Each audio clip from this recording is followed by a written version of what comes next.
আসসালামু আলাইকুম রাহমাতুল্লাহ।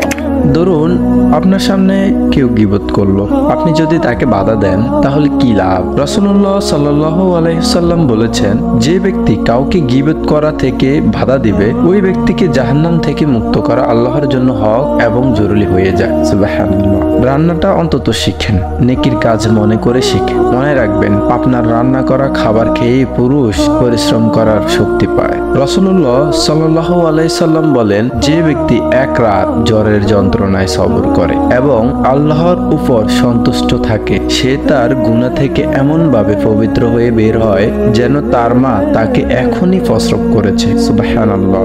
যে ব্যক্তি বেশি বেশি দরজায় করাঘাত করে তার জন্য দরজা খোলার সম্ভাবনা বেশি থাকে। তেমনি যে ব্যক্তি বেশি বেশি দোয়া করে তার দোয়া কবুল হওয়ার সম্ভাবনাও বেশি থাকে। বান্দা তার রবের কাছে যত বেশি আকুতি মিনতির সাথে চায়, আল্লাহ তাকে ততই ভালোবাসেন, তত বেশি কাছে টেনে নেন এবং ততই দান করেন। রাসূলুল্লাহ সাল্লাল্লাহু আলাইহি সাল্লাম বলেছেন, যে ব্যক্তি কোনো জালেমের শক্তি বৃদ্ধির উদ্দেশ্যে তার সঙ্গে চলে, তাকে সাপোর্ট করে, অথচ সে জানে যে ওই ব্যক্তি জালিম, তখন সে ইসলাম থেকে বের হয়ে গেল। নাউজুবিল্লাহ।